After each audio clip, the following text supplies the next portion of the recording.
Ok, alors, déjà, pour commencer, faut avoir une idée précise de sur quoi tu dois te concentrer ou être vraiment à jour.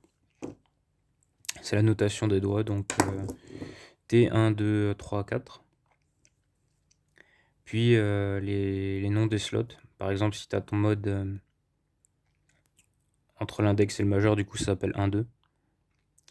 Si en plus tu le tiens avec le pouce, comme ça, tu vois, genre entre trois doigts, pardon, ça va être T1, 2. Et comme ça, par exemple, ça va être T1, 2, 3, 4. Après, c'est pas super précis parce que, par exemple, tu pourrais très bien tenir ton mode comme ça, tu vois. Et ça serait toujours T1, 2, 3, 4. Du coup, en plus de ça, on rajoute des précisions quand on en a besoin. On pourrait dire, par exemple, T-in 2, non, ouais, T-in 1, 2 out et 3, 4 in. Pour dire que le pouce, enfin le T 3 et 4, ils sont à l'intérieur, tu vois, vers la paume, par rapport au mode, et que le 1 et le 2, ils sont à l'extérieur. Voilà. Après, les figures, il faut que tu connaisses un peu les figures de base que tu peux dériver. T'as les passes. T'as les around. Donc ici, t'as le turnaround qui, comme tu l'as vu hier, tu peux le faire, tu peux le commencer avec n'importe quel doigt. Après, tu peux aussi le rattraper avec n'importe quel doigt. Genre, tu peux le rattraper ici, tu peux le rattraper ici, tu peux le rattraper là, tu peux le rattraper tout en bas. Enfin voilà. T'as les backs qui sont un peu comme des arounds, mais qui ont une rotation horizontale. Alors que les arounds, normalement, c'est plus vertical.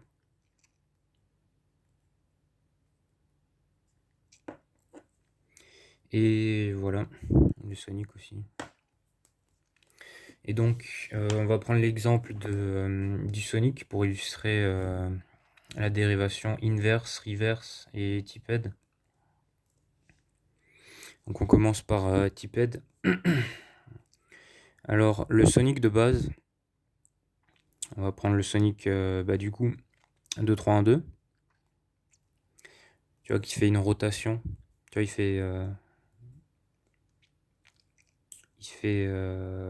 fait des tours, il fait un tour.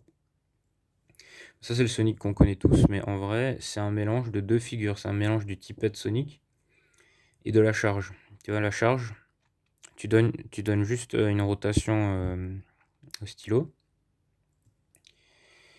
Et en fait, ton Sonic, il a aussi une rotation. Et cette rotation, elle vient de la charge. Et justement, si tu sais pas faire de charge, ou si tu enlèves la charge du Sonic normal avec une rotation, ça te donne le tiped Sonic, qui est en gros un Sonic sans charge. Tu vois, là, c'est exactement la même figure que ça. C'est le même mouvement. C'est juste que je donne pas la charge. Du coup, on n'a pas cet effet de rotation. Le stylo monte juste dans les doigts. Sur, j'avais envie de dire sur un seul plan, mais c'est compliqué à voir. Mais ouais, du coup, Tipad Sonic, le stylo il passe entre les doigts sans rotation. Et Sonic, bah, il y a une rotation.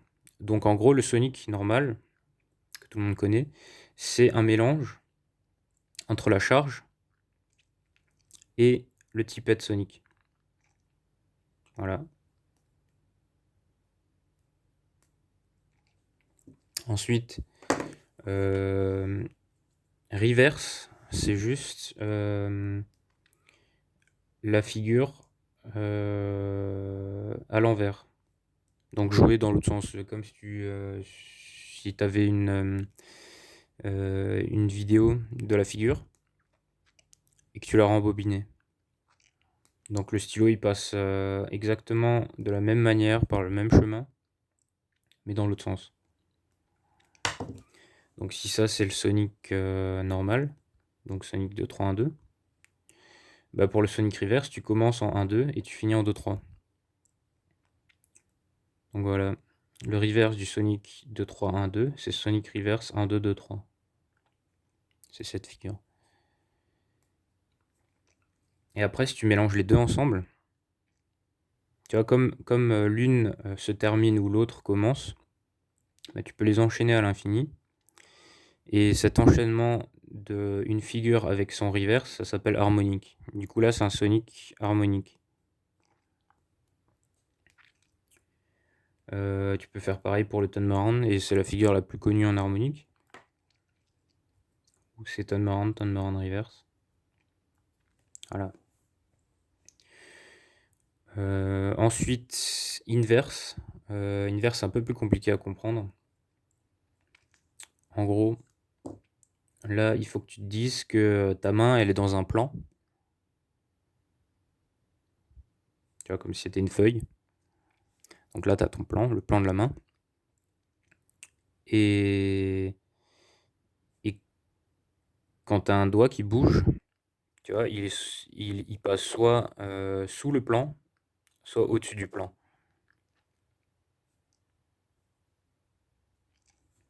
Et quand tu fais un Sonic 2 3 1 2, tu vois que ton majeur, tu vois, il passe sous le plan de la main. Bah, le inverse, du coup, inverse Sonic, ça va être la même figure, mais où au lieu de passer le majeur, donc le 2, sous le plan de la main, bah, tu vas le passer sur le plan de la main. Et du coup, ça donne cette figure.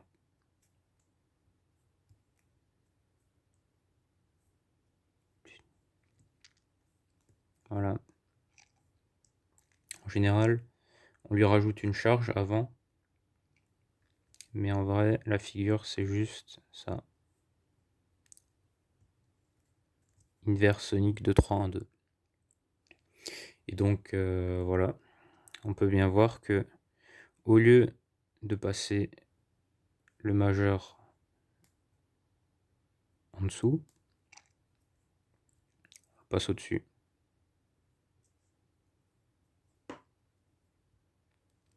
Et du coup, tu peux enchaîner les dérivés. Genre, rien ne t'empêche de faire un Sonic inverse reverse. Donc, inverse Sonic reverse. Donc, ça serait juste un inverse Sonic, mais joué dans l'autre sens. Donc, c'est ça.